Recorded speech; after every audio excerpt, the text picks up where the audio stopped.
सत श्री अकाल, नमस्कार, आदाब। दैनिक उजाला में आप सबका स्वागत। दोस्तों, जैसा कि आप जानते हैं कि हम अपने इस दैनिक उजाला में हमारी हर बार यही कोशिश होती है कि हम अपने इस चैनल में ऐसे लोगों को लेके आए कि जिनको देख के हमारे जो बच्चे हैं, नौजवान हैं, वो भी उन जैसा बनने की कोशिश करें। हमारे देश को ऐसे लोगों की बहुत जरूरत है। तो आज हम एक ऐसी पर्सनैलिटी को आपके सामने लेके आ रहे हैं जिन्होंने हरियाणा में जन्म हुआ जिनका, और एएसआई भर्ती हुए, और उसके बाद उनकी एक सोच थी कि मैंने आईपीएस ऑफिसर बनना है, और एएसआई से वो स्टडी करने लगे और आईपीएस ऑफिसर बने। आज वो हमारे बीच आए हैं, उनका हम दिल से हार्दिक स्वागत करते हैं। कुलदीप चाहल जी, आपका हमारे दैनिक उजाला में हार्दिक स्वागत। तो सबसे पहले तो हम आपसे जानना चाहते हैं कि आपके जहन में ये क्या सोच आई कि आपने पुलिस में ही जाना है? देखो, जो मेरी फैमिली बैकग्राउंड है वो एक फार्मर के घर में पैदा हुआ, और वहाँ पे ज़्यादातर जो जवानों की सोच है पुलिस में, फौज में, इस या कोई भी सरकारी नौकरी मिल जाए तो उनका फर्स्ट टारगेट यही होता है कि कोई भी सरकारी नौकरी मिल जाए, तो उसके लिए ही वो मतलब स्टडी करते हैं। और सबसे पहले पुलिस का सबसे पहले आता है कि पढ़े लिखे जाए तो पुलिस में भर्ती हो जाएगा, तो उसी के तहत हम मतलब तैयारी करते थे, और फिर तैयारी करते करते यहाँ चंडीगढ़ पुलिस में एएसआई कर गए। अच्छा सर, जैसा आपने बताया कि आप एएसआई से, जैसे मिस्टर अशोक ने बताया कि ये joint this organization as ASI, तो आपने डायरेक्ट जंप किया आईपीएस। ये प्रेरणा और ये मोटिवेशन कहाँ से मिली आपको कि मेरे को ये आईपीएस करना है? एंड उस पीरियड के बीच में आपको कौन कौन से चैलेंजेस फेस करने पड़े? देखो, जब हम चंडीगढ़ में आए थे सबसे पहले, वहाँ पे जब हमने एग्ज़ाम की तैयारी शुरू की, एग्ज़ाम की तैयारी में फिर हमने कंपटीशन एग्ज़ाम की तैयारी शुरू की। उसी के दौरान जैसे यूजीसी नेट, क्योंकि मैंने हिस्ट्री किया था कुरुक्षेत्र यूनिवर्सिटी से, उसके बाद हमने तैयारी स्टार्ट की। तैयारी करते करते हमने यूजीसी पास किया। उसके बाद यहाँ पे एएसआई की एक रिक्रूटमेंट, एक भर्ती आई, तो हमने यहाँ पे एग्ज़ाम दिया, हमने पास किया। उसके साथ साथ जो हमने आसपास, जैसे पंजाब यूनिवर्सिटी में हम होते थे, वहाँ पे संजय जी होते थे, बाद में वो आईपीएस सेलेक्ट हो गए, पहले वो डीएसपी थे, उनको देख के हमने जैसे मोटिवेशन दिया। उसके अलावा और भी बहुत से ऐसे लोग थे जो हमारे जैसे ही लोग थे, जो वहीं बैठ के पढ़ते थे, बाद में उनका सिलेक्शन हो गया, कोई आईएएस बन गया, कोई आईपीएस बन गया।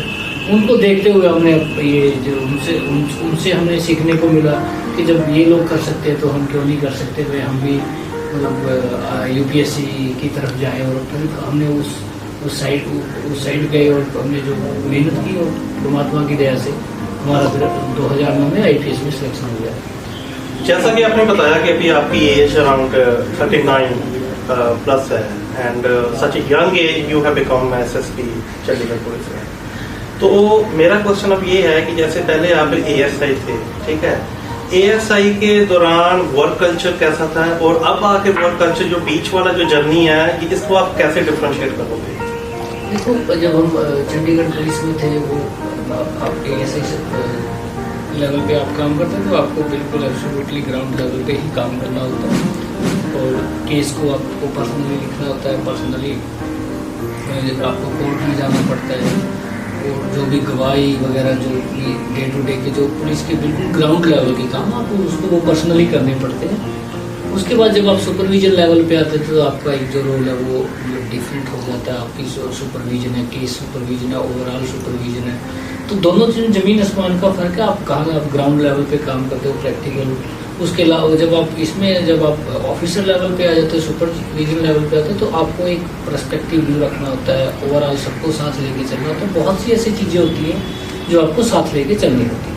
ठीक है, ये बहुत अच्छा आपने बताया कि बिकॉज आपने दोनों लेवल पे काम किया है। वो रियल केसेस होते हैं ऐसे कि जो ग्राउंड में है वो ऊपर नहीं है, जो ऊपर है वो नीचे नहीं है, बट आपने प्रैक्टिकली दोनों काम किए हैं, and you know how to get done work through your team. And इसमें अगर हम बात करें, ज़्यादातर पब्लिक जो है ना, वो पुलिस का लाइक जो ग्राउंड लेवल पे लोग हैं, उनका कम्युनिकेशन, जैसे बात करने का तरीका, how they communicate with the public, उस चीज को लेके आप कुछ ऐसा कोई ट्रेनिंग प्रोग्राम ला रही हो अपने ऑफिसर्स के लिए, या ग्राउंड लेवल पे जो काम करते हैं उनको ट्रेनिंग सॉफ्ट स्किल वगैरह कीजिए, how to communicate with the public and public के साथ कैसे कम्युनिकेट करना है, किस तरह से उनको करना। हाल दो कि चंडीगढ़ पुलिस में मैंने देखा है कि वो बड़ी रिस्पेक्टफुली बात करते हैं, most of the people they are doing. But जैसे हम आप आई गेस पहले मोहाली में भी एसएसपी रहे हो, तो उसमें जो ग्राउंड लेवल पे जो ज्यादातर जो पुलिस ऑफिसर्स होते हैं उनका बात करने का जो तरीका है जब पब्लिक के साथ डील करते हैं वो थोड़ा रफ सा होता है। तो इस चीज को आप कुछ एक्स्ट्रा ट्रेनिंग, कुछ extra curriculum particular training, value added courses, soft skill training, कुछ ऐसा प्लान है करने का? देखो, जहाँ तक ये बात है कि जो ग्राउंड लेवल पे है, जो ग्राउंड लेवल पे काम करते हैं उनके सॉफ्ट जो बोलने की जो उनकी वो जो आपने अभी कहा, और उसके अलावा हम ये तो टाइम टू टाइम ट्रेनिंग का पार्ट है, ये चलता रहता है और काफ़ी इम्प्रूवमेंट भी किए। बट इसमें मेरा एक दूसरी चीज़ ये कहना कि जो जैसा आप कल्चर है, जैसा आप नीचे एनवायरनमेंट है, जैसा सोसाइटी का एनवायरनमेंट है, पुलिस भी अकॉर्डिंगली सोसाइटी के एनवायरनमेंट कल्चर के अकॉर्डिंग ही रिएक्ट करती है। That is the main reason. अब आप उनका जो कितने आवर वो काम करते हैं, ठीक है, उनको क्या उनको मतलब अपनी ड्यूटी के दौरान क्या क्या चैलेंज मिलते हैं, उनके मतलब ग्राउंड लेवल पे जो उनके काम करने जो उनको चाहिए, क्या वो हम उनको दे पा रहे हैं? That is a big question. तो आप आई डोंट थिंक कि भाई इसमें कोई आपको बहुत ज़्यादा ट्रेनिंग देने की जरूरत है। तकरीबन पढ़े लिखे लोग आ रहे हैं अभी, मतलब तकरीबन ही सोच है, बट जो हालात होते हैं ग्राउंड के, वो कुछ एनवायरनमेंट हो जाता होता है कि वो धीरे धीरे उस तरह से उनकी मतलब डेवलपमेंट हो जाती है। तो इसके लिए मतलब जो आपकी जो ओवरऑल सोसाइटी में जब तक चेंज नहीं आता तो आप पुलिस में बहुत बड़ा चेंज नहीं देख सकते। ये बहुत ही एक समझने वाली चीज है। जैसा जब लोग कानून फॉलो करेंगे, कानून का पालन करेंगे और लॉ अबाइडिंग सिटीजन होगा, पढ़ा लिखा नागरिक होगा, तो नेचुरली पुलिस को ऑटोमेटिकली अच्छा बिहेव करना पड़ेगा। बिल्कुल, वो मिसबिहेव कर ही नहीं सकते। बिल्कुल, ये बहुत आपने अच्छा मतलब इसका आंसर दिया कि जैसे police has to work according to the society. जैसा कि हम कहेंगे फॉरेन में होता है कि वहाँ के लोग एजुकेटेड होते हैं और जो पुलिस ऑफिसर वहाँ सर के अलावा बोलते नहीं कुछ, क्योंकि वहाँ की पब्लिक भी ऐसी है। उसमें मैं यही कहना चाहूंगा कि जो पुलिस है ना, पुलिस से सोसाइटी नहीं, सोसाइटी से पुलिस है। आज जो इंसान जो बाहर बैठ के तैयारी कर रहा है, कोई कभी हम भी जैसे स्टूडेंट थे, आप भी स्टूडेंट थे, जब वो सोसाइटी का पार्ट है, वो सोसाइटी से गया और वो पुलिस में भर्ती हो गया, तो उसमें अलग से चीज नहीं आती है। तो जो पुलिस है वो सोसाइटी से निकला हुआ एक पार्ट है। मतलब पुलिस से सोसाइटी होती है, सोसाइटी से पुलिस होती है। सोसाइटी चेंज होती तो पुलिस को डेफिनेटली चेंज होना ही पड़ेगा। और जो बात आपने कही ट्रेनिंग की, सॉफ्ट स्किल कम्युनिटी पुलिसिंग चलाई है हमने, अभी हमारे डीजीपी साहब ने ई-बीट बहुत अच्छा कंसेप्ट चंडीगढ़ में इंट्रोड्यूस किया। उसमें हम मतलब मल्टीपल सर्विस हम मतलब लोगों को प्रोवाइड करवाते हैं। That is the part of जैसे अपग्रेडिंग, ये चलता रहता है, लेकिन हमें सोसाइटी को ही कहीं ना कहीं ऐसा चेंज लाना पड़ेगा, तो पुलिस ऑटोमेटिकली चेंज हो जाएगी। बिल्कुल, ये बहुत अच्छा बात है कि पुलिस को सोसाइटी के अकॉर्डिंगली ही लाइक बिहेव करना है, जिस तरह की सोसाइटी है। Because we have a mix culture, ठीक है। इंडिया एक बहुत बड़ा मतलब कि इतनी अलग अलग लैंग्वेजेस हैं यहाँ पर, अलग अलग कल्चर हैं, खाना पीना अलग है, ऐसे सोसाइटी का। और सोसाइटी जैसे हमारा पंजाब का कल्चर डिफरेंट है, साउथ में कुछ और तरह का कल्चर है, तो वो वही जैसे जिस तरह की सोसाइटी डेवलप होती है, आप बोले के अकॉर्डिंगली, उसके अकॉर्डिंगली ही पुलिस को इलेक्ट करना होता है। That is a big answer from your side. अच्छा, एक चीज मैं और पूछना चाहूंगा इसमें कि आज की जनरेशन जो है, यंग यूथ, ज्यादातर मोस्ट ऑफ द स्टूडेंट जो मैं खुद भी एकेडमिशियन हूँ, मैं खुद यूएस यूनिवर्सिटी रिप्रेजेंट करता हूँ, मैं ये देखा lot of the student Punjab को छोड़ के, खास करके पंजाब को बाहर की तो जा रहे हैं, फॉरेन की साइड पे जा रहे हैं, हम वहाँ सेटल हो जाए, यहाँ हो जाए। उन बच्चों को मोटिवेशन के लिए अगर करना हो तो हमारे देश में बहुत कुछ है करने के लिए।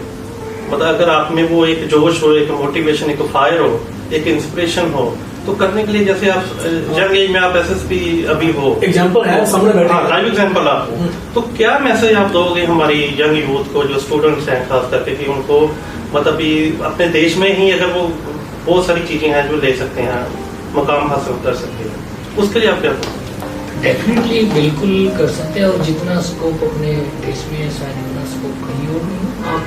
लेकिन जो आज का यूथ है वो मतलब इजी टू वे हो गया कि मतलब इमीडिएटली आप कहीं पे तो ना, क्योंकि आप जब यूपीएससी की तैयारी करते हो तो आपको बहुत पेशेंस रखना होता है और आपको वो काम तरीके से रह के अपनी मंजिल की ओर बढ़ना होता है। बट जो मैं समझता हूँ आज का यूथ है इमीडिएटली +2 पास की, आइट्स पास किया, इमीडिएटली बाहर चले गए, वहाँ जाके कुछ काम धंधा करने लगे, साथ में मतलब हर कोई बहुत जल्दी अपने आप को सेटल देखना चाहता है, जो कहीं ना कहीं ये चीज़ यहाँ पे आप मिस कर जाते हो। यूपीएससी के लिए आपको या कोई अच्छी उसके लिए आपको बहुत इत्मीनान से और बहुत पेशेंसली आपको इस पे काम करना पड़ता है और आपको थोड़ा सा वेट करना पड़ता है। कुलदीप जी, जैसा आप यूपीएससी की तैयारी कर रहे थे तो किन किन मुश्किलों का आपको सामना करना पड़ा?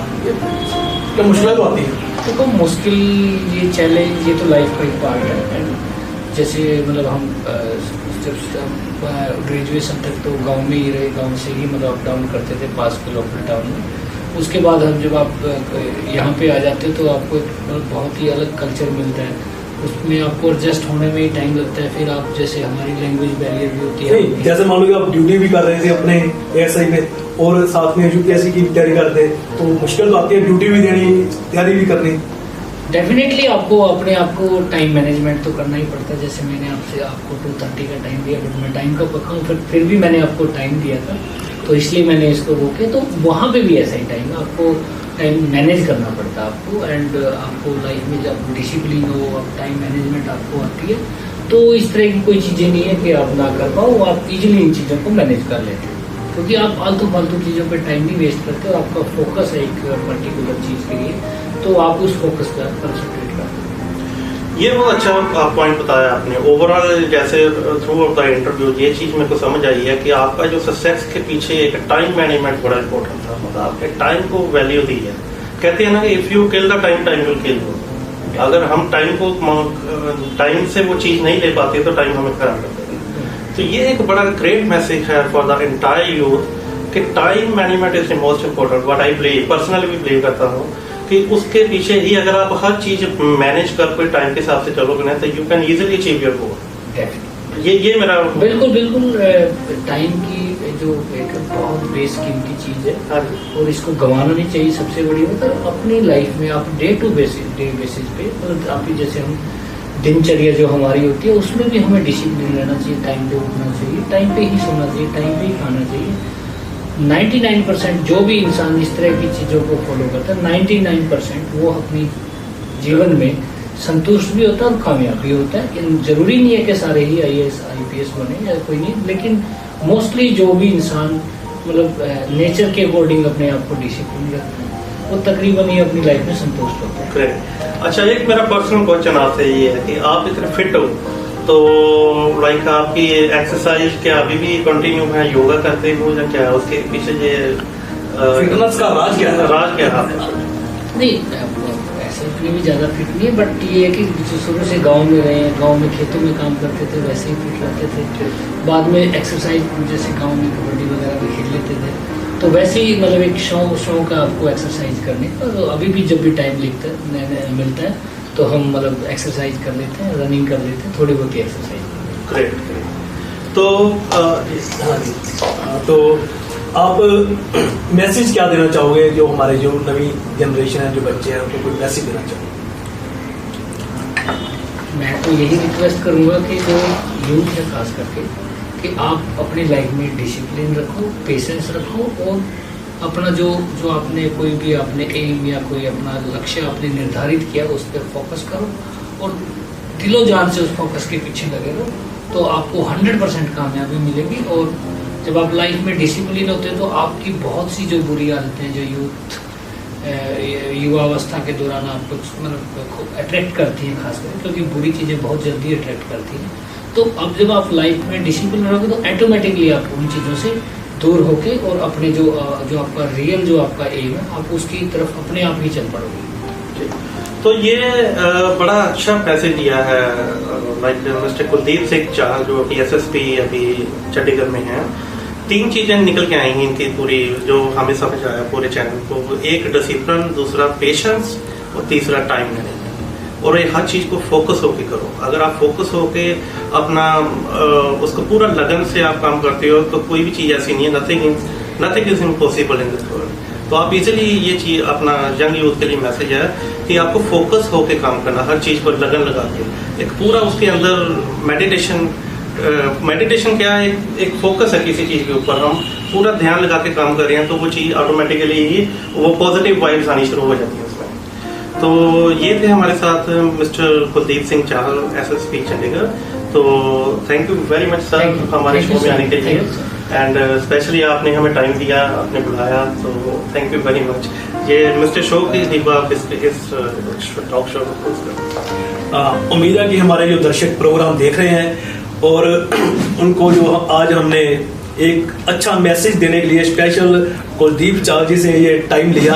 हमारा एक मकसद था कि इनको देख के जो हमारे दर्शक, जो बच्चे प्रोग्राम देख रहे हैं, वो भी कुछ अच्छी सोच रखें, और उम्मीद करते हैं कि आप लोगों ने हमारी इस जो इंटरव्यूज का भरपूर फायदा उठाएंगे। और अब हम दोबारा मिलेंगे एक ऐसे ही पर्सनैलिटी के साथ, तब तक के लिए हंसी का। ਕੀ ਤੁਸੀਂ ਵੀ ਅਦਾਕਾਰੀ ਕਰਨਾ ਚਾਹੁੰਦੇ ਹੋ ਪਰ ਕੈਮਰਾ ਫੇਸ ਕਰਨ ਤੋਂ ਡਰਦੇ ਹੋ ਤੇ ਫਿਰ ਕਿਸ ਦਾ ਇੰਤਜ਼ਾਰ ਕਰ ਰਹੇ ਹੋ? ਕਰਾਊਨ ਪ੍ਰੋਡਕਸ਼ਨਸ ਲੈ ਕੇ ਆਏ ਨੇ ਬੈਸਟ ਐਕਟਿੰਗ ਸਕੂਲ ਇਨ ਜਲੰਧਰ। ਐਡਮਿਸ਼ਨਸ ਓਪਨ ਨੇ ਤੇ ਬੈਚ ਵੀ ਦਸੰਬਰ 2020 ਤੋਂ ਸਟਾਰਟ ਹੋਣ ਜਾ ਰਹੇ ਨੇ। ਇਸ ਕੋਰਸ ਦੇ ਵਿੱਚ ਤੁਹਾਨੂੰ ਸਿਖਾਇਆ ਜਾਵੇਗਾ camera facing, dialogue delivery, personality development, body language, acting, script analysis, theatre techniques, production, film making, voice and speech, practicals in real theatre play ਅਤੇ ਆਡੀਸ਼ਨਸ ਕਿਵੇਂ ਦੇਈਦੇ ਨੇ। ਇਸ ਦੇ ਨਾਲ ਤੁਹਾਨੂੰ ਮਿਲੇਗਾ ਇੱਕ ਫਿਲਮ ਦੇ ਵਿੱਚ ਕੰਮ ਕਰਨ ਦਾ ਮੌਕਾ ਵੀ। ਸਿਰਫ ਇੰਨਾ ਹੀ ਨਹੀਂ, ਸਪੈਸ਼ਲ ਕਲਾਸਿਸ ਵੀ ਹੋਣਗੀਆਂ by renowned film celebrities of Hindi and Punjabi cinema. ਫਿਰ ਕਿਸ ਦਾ ਇੰਤਜ਼ਾਰ ਕਰ ਰਹੇ ਹੋ? ਜਲਦੀ ਫੋਨ ਚੱਕੋ ਤੇ ਕੰਟੈਕਟ ਕਰੋ 94644 65240 94644 65240। हिबा प्रॉपर्टी डीलर्स, कोठीज, plots, shops, PG, all type of properties, best deals for rent and sale purchase. Contact 9464465240. Address Urban Estate, Phase 1 near PNB Bank, Jalandhar.